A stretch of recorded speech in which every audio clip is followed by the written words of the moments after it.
بسم اللہ الرحمن الرحیم۔ دیکھتی آنکھوں سنتے کانوں، آپ کو محمد عمران کا السلام علیکم۔ آج ایک بڑا اچھی تحریر میرے سامنے سے گزری کہ موجودہ دور کے اندر والدین اپنی اولاد کو زبردست قسم کی اعلیٰ سے اعلیٰ تعلیم دلواتے ہیں، دلوانے کے بعد جب وہ باہر چلے جاتے ہیں تو وہ پاکستان میں اکیلے ہو جاتے ہیں۔ تو اس پر ایک شخص لکھتے ہیں کہ میں بازار جا رہا تھا، میری ملاقات حاجی صاحب سے ہوئی، ہم دونوں آپس میں باتیں کرنے لگے تو حاجی صاحب مجھ سے کہنے لگے یار راشد کو میں بدماش بنا رہا ہوں۔ میں نے حاجی صاحب کی شکل دیکھی، میں حیرت زدہ ہو گیا، حاجی صاحب ایسی باتیں کر رہے ہیں۔ حاجی صاحب ریٹائر بینک آفیسر تھے، 4 بچے تھے، انہیں 3 بچوں کو اعلیٰ تعلیم یافتہ دلائی، ایک بچہ انگلینڈ میں ہے، ایک بچہ آسٹریلیا میں ہے، ایک بچہ امریکہ میں ہے، ایک ڈاکٹر ہے، ایک انجینئر ہے، ایک چارٹرڈ اکاؤنٹنٹ ہے۔ ان کے منہ سے جب میں نے یہ بات سنی تو میں حیرت زدہ ہو گیا۔ میں نے کہا مذاق کر رہے ہیں؟ کہہ رہے نہیں یار مذاق نہیں کر رہا، راشد ہے تو آوارہ لیکن چھوٹے موٹے کام میرے بڑے کر دیتا ہے، اس میں مجھے مسئلے مسائل نہیں ہوتے۔ تو میں بھی ان کے بیٹے کو جانتا تھا راشد کو، وہ اپنے آوارہ دوستوں کے ساتھ دن بھر بائک پہ ادھر سے ادھر گھومتا رہتا تھا۔ پڑھنے میں وہ اپنے 3 بڑے بھائیوں کی بنسبت اتنا اچھا نہیں تھا، لیکن ایک خاندانی بچہ تھا، اس عمر میں بچے ایسے ہوتے ہیں۔ جب حاجی صاحب نے یہ بات کہی تو میں نے کہا حاجی صاحب آپ ایسی بات کیوں کہہ رہے ہیں؟ تو حاجی صاحب کہنے لگے بھائی میرے چھوٹے موٹے مسائل تو وہ ایسے حل کر دیتا کہ پتہ ہی نہیں چلتا۔ ایک دور تھا کہ بجلی کا میٹر چیک کرنے والا آتا تھا، مجھ سے اگر زور سے بات کرتا تھا کہ آپ کا میٹر تیز چل رہا ہے تو میں ایک دم پریشان ہو جاتا تھا۔ میں بڑا بزدل سا آدمی تھا، میں اس سے کہتا نہیں بھائی یہ میٹر تو ایسے ہی چلتا ہے، کہہ رہا اگر کسی نے کمپلین کر دی تو لاکھوں کا بل آئے گا۔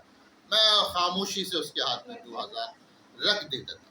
جب میرے بیٹے راشد نے یہ دیکھا، ایک دن اس نے میٹر والے کو باہر ہی پکڑ لیا۔ وہ دن آج کا دن ہے، کبھی میٹر والے نے مجھ سے کوئی بات نہیں کی، خاموش سلام کر کے چلے جاتا۔ ایک اور واقعہ سناتا ہوں۔ میرا پڑوسی میرے گھر کے سامنے گاڑی کھڑی کر دیتا تھا، میں شرافت سے بولتا تھا بھائی گاڑی ہٹا دو تو، لیکن کبھی اس نے گاڑی ہٹائی نہیں۔ ایک دن راشد نے دیکھ لیا، وہ اس کے گھر گیا، گھر جا کے بیل بجائی، اس صاحب نے پتہ نہیں کیا کہا، اس دن سے آج تک کبھی انہوں نے گاڑی کھڑی نہیں۔ ایک تینوں بیٹے ہیں میرے باہر کما رہے ہیں، اچھا کھا رہے ہیں، اچھا بیوی بچوں کے ساتھ ہیں، لیکن 4-5 سال میں آ جاتے ہیں تو دیکھ لیتا ہوں، بچوں کی شکل دیکھ لیتا ہوں، لیکن کام کا تو یہی ہے نا۔